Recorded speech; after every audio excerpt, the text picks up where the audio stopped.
Back with another one. Quick, precise, trustfully, and to the point. YouTube's got an issue and they got some big problems going on.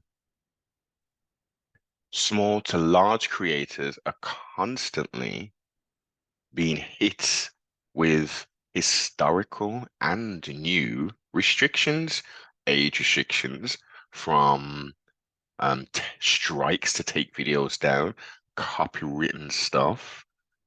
Within reason, these things should be taking place, but when you are carefully following said YouTube guidelines, you would not even expect to put out said video, which you can see here. Young black schoolgirl viciously attacked by savage gang. Viral video.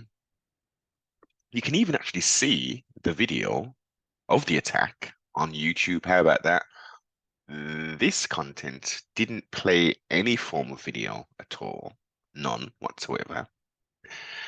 And the situation was discussed in detail, and for some strange reason, as we can see, I have to appeal.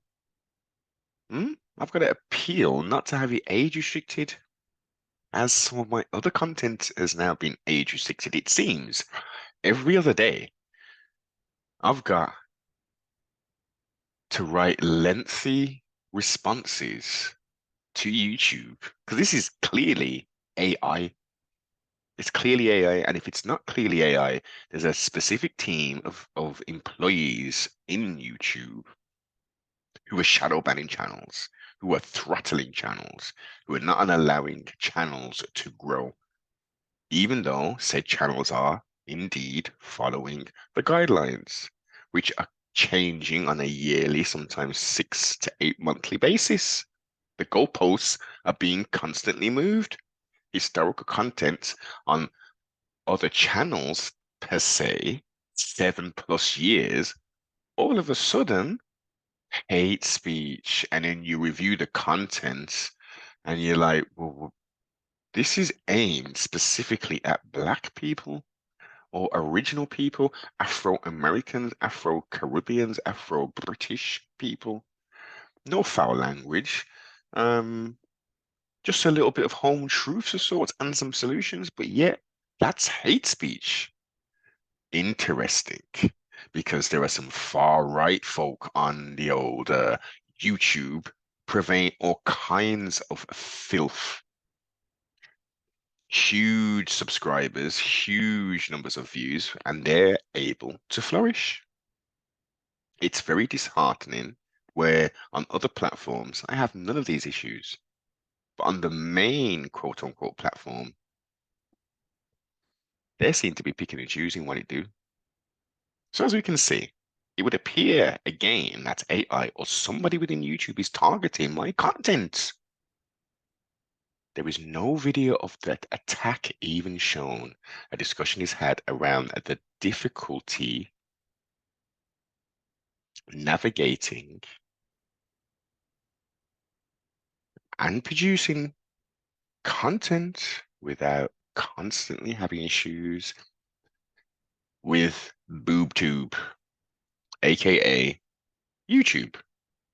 There is a major problem with other channels promoting all kinds of scams, risky content, overeating. Mm? There is some real strange stuff on YouTube, and you're thinking, how is that even allowed on YouTube? But strangely enough, it is. They're promoting it. They've got huge subscriber numbers and views and stuff. We've even got blatant copywritten material being rebroadcasted on YouTube with no kind of commentary on there. Boxing, MMA fights, even to films. Yeah, some films, TV series. Not just little clips as well. And as I say, people aren't examining, breaking anything down and adding, creative license to be able to do such things. But they can live. Those channels can live because they fit some kind of agenda, it would seem. Um, let's Let's look at the Power Slap League where people are standing in front of each other and trying to slap themselves unconscious. Surely those videos should be 18 plus, right? Because they're not even defending themselves. This is akin to the early thousands of bomb fights, but with a higher production value and being used by the UFC, who has listen to this for oxymoronic, strange situation.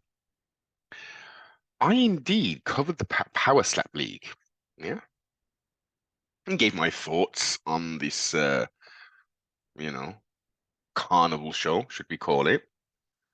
And UFC copyright or put a copyright strike on that video. I played like a minute plus of the folly. But it wasn't the Power Slap League, who is a total separate entity to the UFC. They didn't come after me. It was the UFC themselves, who again, we're talking two totally separate entities. And we look on the social media on Twitter and on Instagram is flooded with this Power Slap League stuff on the official UFC page. But that should be about mixed martial arts. I mean, like, do I need to like grease people's palms and stuff? Like, this is crazy. And it's concerning as well because where is the real organic conversations being had?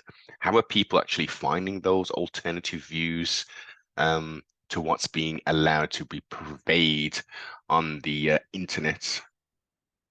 It's challenging to say the least. A hint to the why should be more than sufficient. If you enjoy the content, if you enjoy uh, any form of content, especially from smaller channels, it's important that you like, you comment, you share, you subscribe, because this organic game is not, I repeat, is not fair unless, pardon self, I want to come on here and talk the most outrageous, wild stuff that reinforces the division between male and female and nations and politics and all that. I would be one of the biggest channels on here, but we're not gonna do nothing silly like that. So yeah, let's look into it. Let's see how this appeal goes. It's testing to say the least.